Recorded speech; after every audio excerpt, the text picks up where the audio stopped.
Hello and welcome to Ideas with Diana on this September 22nd, 2023.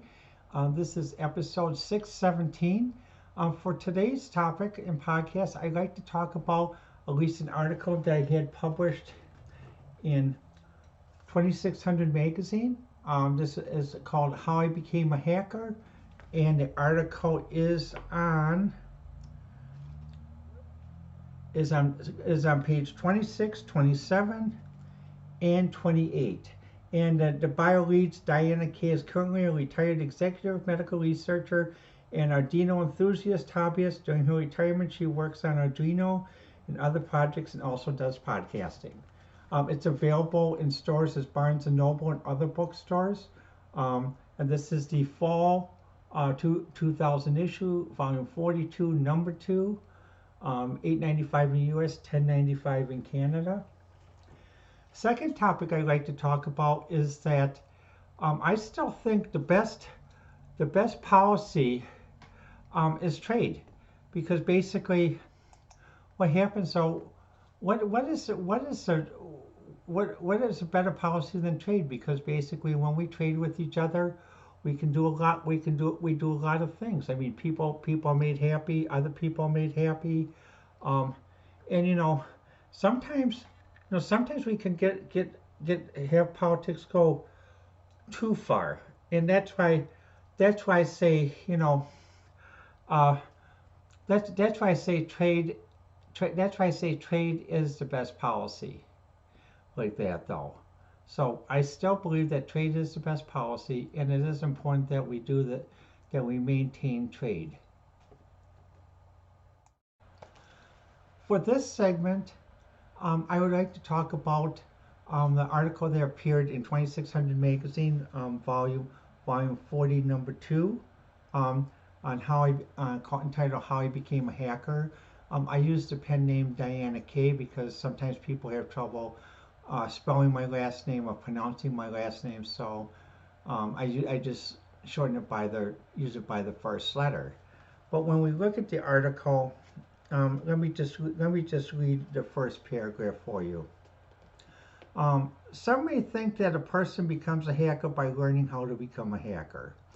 For me, it was about solving problems as it was for my dad. I actually became a hacker at age 7 when my dad taught me how to use a GE 635 mainframe using a teletype ASR33 with a paper tape reader and punch to load BASIC and Fortran programs.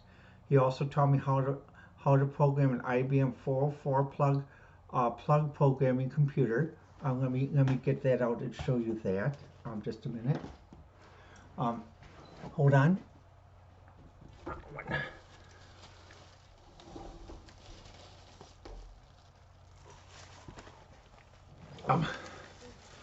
This is it, the IBM Plug 404 computer. It still works. If we find an IBM 404 and plug it in, it will still work. You can see all the cables here. I have it wrapped in saran wrap because there's a lot of connections. And let's turn in the back here, and you can see all the different connections. For those who use IBM 404, let's see, maybe we can pull some of this down. So oh yeah, there we go. So you can see some of it right here. You can see it looks like a lot like my breadboard projects. And this I keep in memory of my dad, because that was a big breakthrough for him when he learned to use the IBM 404 and other things. And just to continue with part of the second paragraph, in 1989 I started my position as a medical researcher in charge of a fax lab, fluorescent activated cell sorter lab. When I went to a bank to get a car loan, they actually thought I ran a lab of fax machines or facsimile machines at the time. But no, it's medical research. It's actually a Becton Dickinson Fax Star Plus flow cytometer and cell sorter. What a mouthful. When I went to bank to open a checking account, the clerk thought I was a manager of a bunch of fax machines. And actually, fax is an acronym for fluorescent activated cell sorting. And my lab had a BD Fax Star Plus with an HP 9000 IBM PC.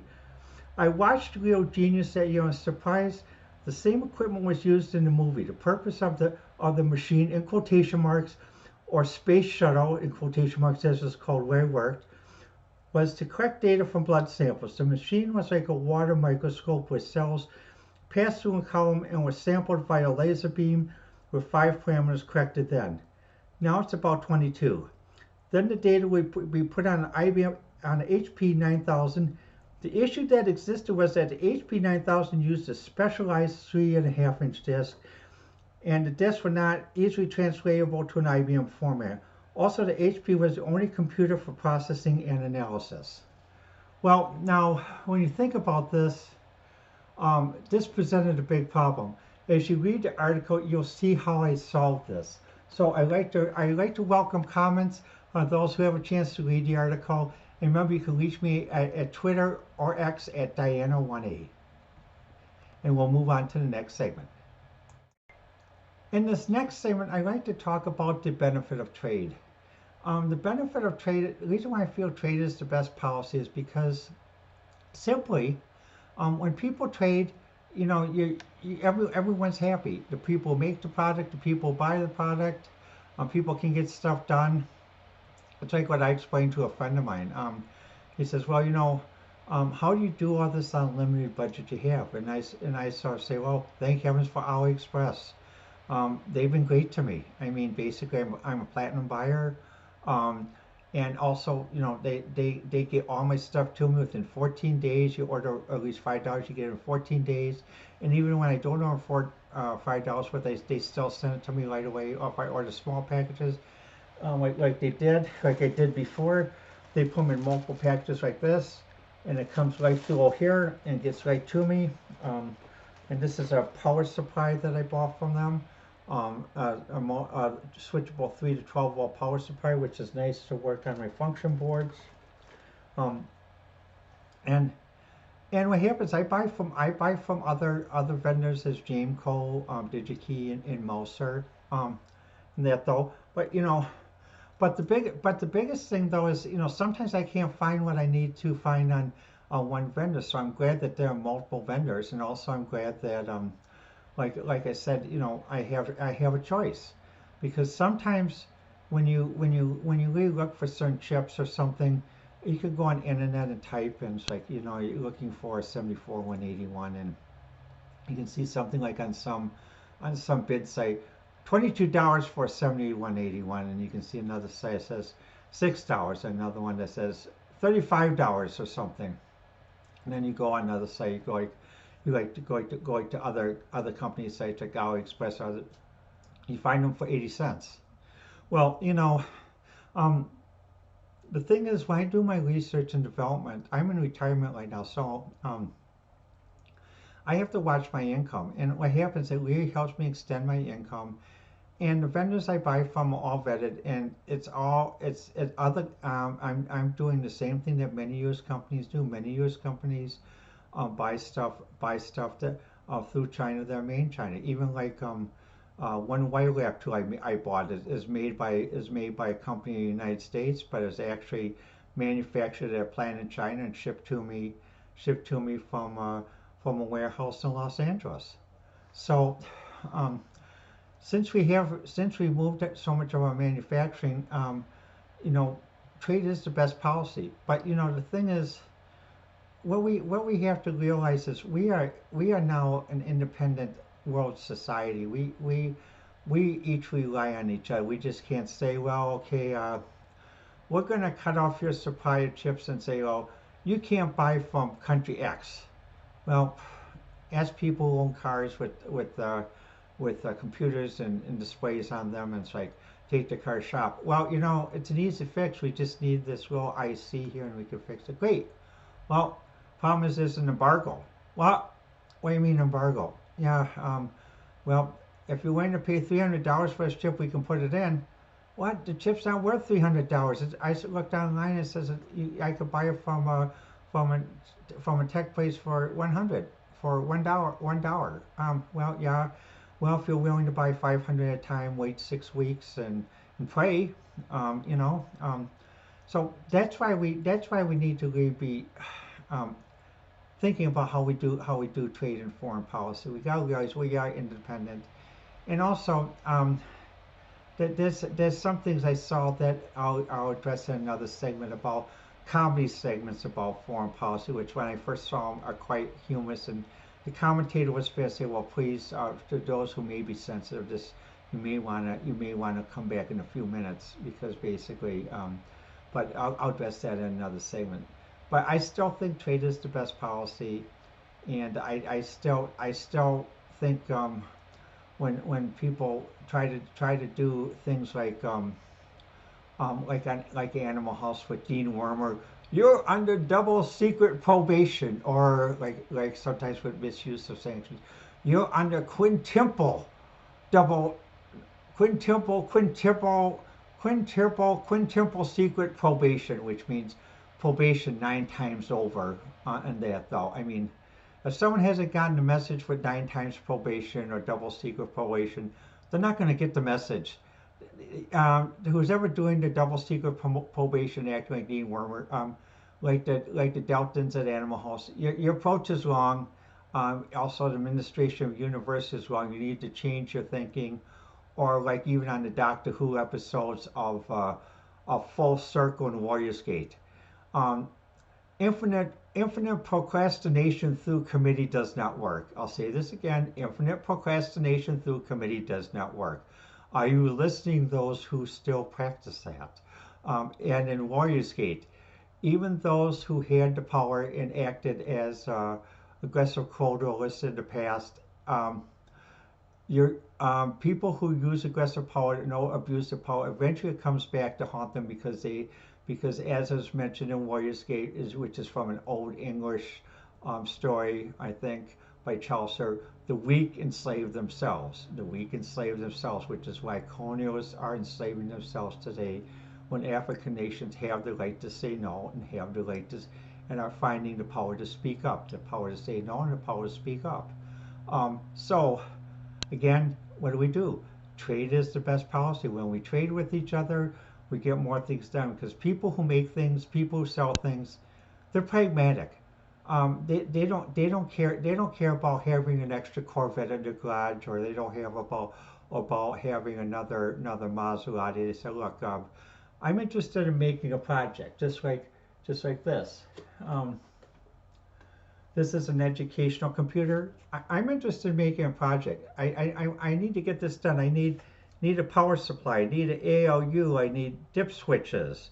I need register chips, LEDs, resistors, logic chips, counters, push buttons. Um, but when you get into politics as well,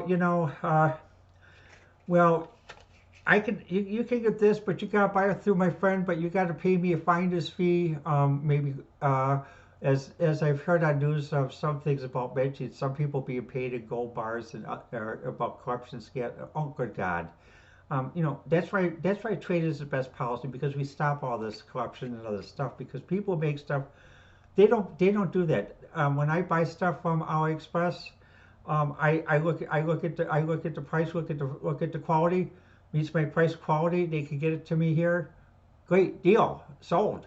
And what happens is basically they don't have any qualms about currency. I since I live in the United States, my card is in U.S. dollars. Fine, go through. And actually, when I did place my last few orders, they actually go through Los Angeles. I noticed because AliExpress does have warehouses in Los Angeles, New York, I guess in Chicago, as well as Netherlands, just like Temu does. And many people are discovering AliExpress. I mean, and also other places because, um, you know, Amazon, AliExpress, and Temu, they're becoming like the Sears and Kmart of the past. But one thing I do want to shout out, another example of trade is I'm glad to see that Montgomery Ward has made a resurgence along with Midnight Velvet. Because we bought a lot of stuff from Ward's. We were loyal Ward's customers for many years when we shopped in Kenosha and we shopped at the Ward's store in Waukegan. So again, policy is, trade is the best policy. To the Dean Wormer thinking, that was funny in the movie in the 70s, but even the administration at UW-Madison realized when they found out they were copying and acting like too much Dean Wormer or to friends of mine in the UK acting like a limmer, um, uh, and that though. I mean, and that though. I mean, it's funny. It's funny when you watch it, but basically, it's like when you actually have to work in the environment, it's not that funny. It doesn't work. So, to those who are still trying to think of, practicing these bad policies of not working on cooperative foreign trade, where they act as a Dean Wormer, double secret probation, or as a limmer. Sorry, that makes a good comedy series, makes a good movie, but it doesn't work in real life, and I think it'd be better um, to rethink your thinking, and also, or as in Doctor Who, end the committee, stop the infinite procrastination. Now on to the next segment. In this segment, I like to talk about how the decision making that has occurred in the last 2 years has really become comical, because I watched different news shows. I watched Deutsche Welle, France 24, BBC, on PBS in Milwaukee, channel 36.2, and also on streaming, because sometimes in this area, the digital TV signal doesn't come in, because I just wonder if they're running it at full power. And also, on my TCL, I can watch RT, in my bedroom, so I watch RT in streaming, and on my laptop. And the reason why I do this is, some people say, well, we're in a crisis situation. Again, like Dean Wormer, you should not be watching RT. Well, okay, okay, I hear what you're saying, but here's what I say. Even at the foundation of American independence, many of the founding fathers and mothers believed in the philosophy of an old French philosopher, that no matter how objectionable or what you say, I will defend your right to say it, which also translates to our Constitution of the United States of a free press. Everyone should have the right to have a free press, and a free press doesn't mean a free press that is not objectionable to a certain political party or a certain political group. A free press is the right of an individual to choose to evaluate an opinion. Just because someone reads something doesn't mean that they may agree, or may disagree, but that they want to see a wider perspective. Or, like, basically, like, some people say, well, if someone reads Das Kapital, they're communists. Well, Oppenheimer wrote Das Kapital, and so do many other great thinkers and creative people, who work for the Allies. Also, many other people read different journals in French and English. I read many journals from Cambridge and Oxford University, as Bioscience, Nature, and other scientific journals. When I worked as a researcher, I was accused many times, well, you're an American researcher, but you read all these foreign journals. These foreign journals don't know anything, and such and such. This was during the time of AIDS, and it's like, how come basically there's a discrepancy about what's being said in the U.S. lab versus what's being said at the Perry Institute? Hammond. Well, I saw this in Bioscience. I saw this in Nature. Well, those aren't good magazines. You say Nature's not a good magazine, really, or Bioscience, really amazing. Well, why don't you read American Journal of Science? Yes, I read that too. Well, why don't you take their opinion? Because I have questions about their opinion. I have questions about cheerleading at that time too.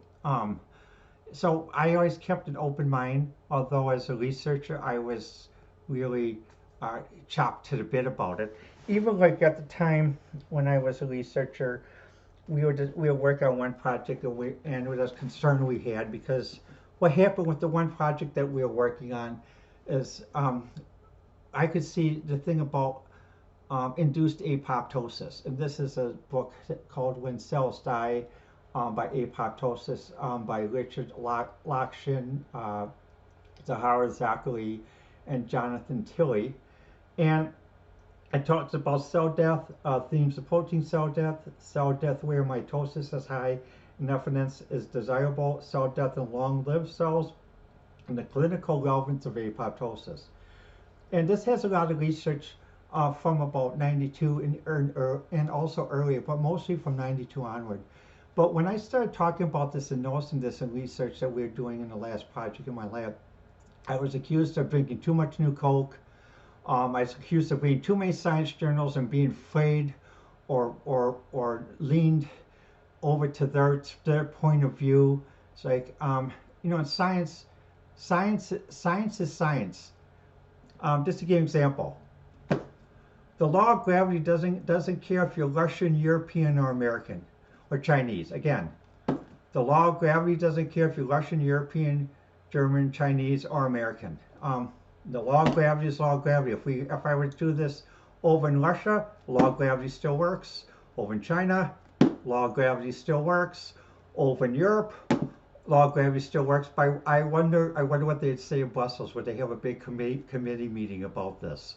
It makes you understand a little bit why the UK wanted to leave on the EU, because again, the Doctor episode of full circle. Too much procrastination, guys. Too much committees. Also, there's an American book you should read. It's called Death Right Committee. It's a business book and a comedy book. It's about a person who has a successful company. He wanted to make it better. He hired a management specialist. The management specialist's idea was to hold committee meetings to help. Well, eventually they had committee meetings, just like certain people who I mentioned, like in full circle about the infinite procrastination, and like Warriors Gate about thinking that you're the omnipotent power forever, and the people that you take advantage of as colonialists are never going to get the power to speak up or say no. Well, 21st century has come. It's time to for everyone to dance on the dance floor, and everyone has a right on the dance floor. Also, everyone has a right in the selection of the band. But the thing is, what happens though is it's just basically this thing about committees and other things. God, makes me wonder, because even during the Brexit trade things, when I had the radio show on WIPC, one time Lon, Nikita were part of my show, and one time I made a joke about it, and I actually heard a comment as we were driving back that said on the European news station, apparently someone, official of the British Isles, didn't like what I said, because this was about the trade thing and how they're hemming and hawing about what to do about this, and I used the analogy of golf. I said, if you're on the golf tee, and you swing and you get a slice and it goes, and you're not sure where it went, and what happens, rather than hit a professional, you're going to go out there and take a look and see if you can find that darn ball so you don't have to take 2 penalty strokes, and then you walk back and you decide, and someone makes you walk back and you have to hit it. The people who are waiting to tee up, they're going to look like this, and my joke was, hit the provisional. Hit the provisional ball, and that was a joke about with the Brexit thing. Why not have an intermediate period so people don't get stuck, like at the 11th hour stuck? Have an intermediate period where these things work until both your committees can work this out. Again, basically the one Doctor Who episode. About infinite procedure all over again, like that though, and stuff. So they eventually they did, and people were, and things were worked out. Well, finally, to go to this example with this thing about in the last 2 years about thinking about sanctions and management and international policy.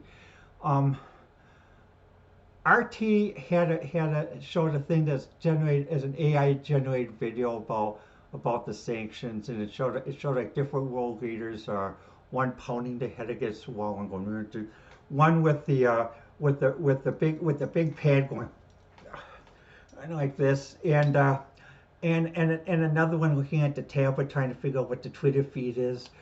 And the best one I loved was a spoof of backlot. It showed over Brussels at infinite committees, and what happens? It said like, the 11th committee to decide the crisis, and it shows the act of praying the side, kicking the side down and going, what the fuck? We're not getting, and just walking off. And it was humorous as can be because even people who are well cultured and well mannered, sometimes this stuff like the Doctor in Full Circle can drive you up the wall.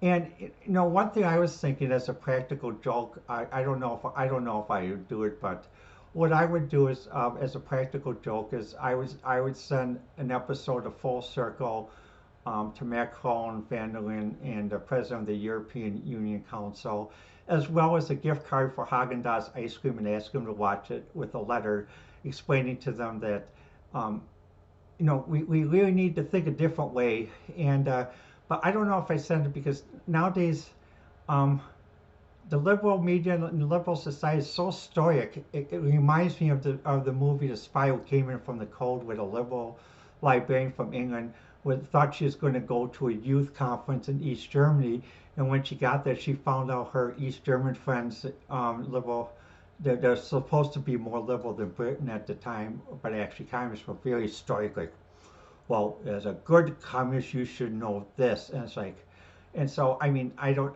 I mean, I think it would be beneficial to send the episodes to them and send a Haagen-Dazs card so they can have a Haagen-Dazs while they watch it in a letter. But I don't know how it'll be taken because I think people are so stoic nowadays, they would take it the wrong way. Because I do think we also got to get back to having a sense of humor. Like on the two Lonnies and Dave Allen and others like that, though. Something that's really funny. That's really funny. Um,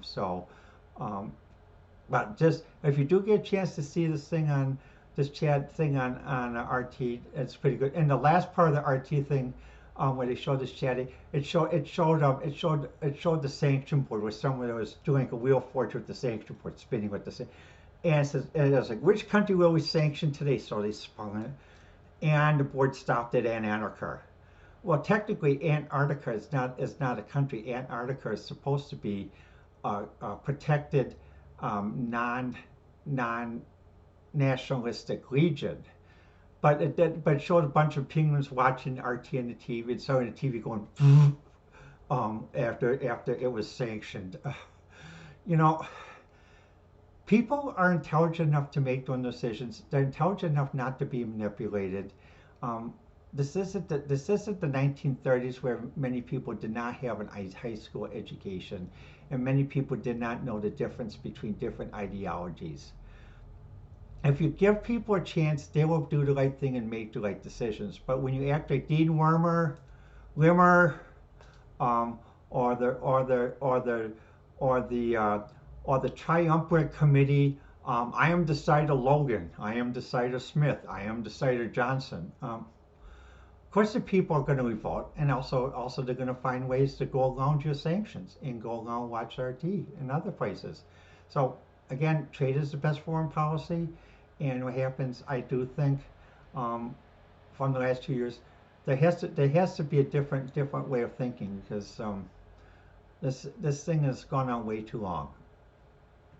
Now I'll move on to the next segment.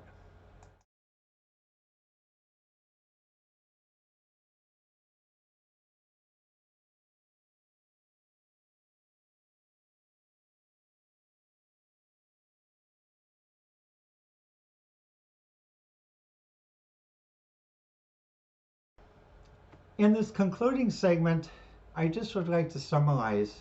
Um, I had my article published in 2600 magazine, um, volume 42, number 2, pages 26 to 28, and I'd like to urge everyone to read it. It's a good article. It's a good article about medical research at that time and some solutions I did, and also there are other great articles from colleagues in here as well.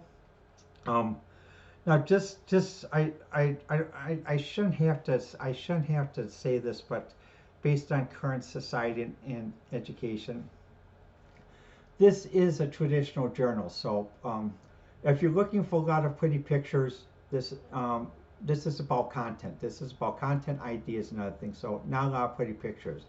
There's some pretty pictures on the back about basically things where 2600 magazine is shown, where it shows a dog reading 2600 magazine. And but what happens, And also you have musings, and you do have letters to the editor. This also has a big letters to the editor section. So this is very much like an old computer magazine and a traditional newspapers used to be about ideas and content.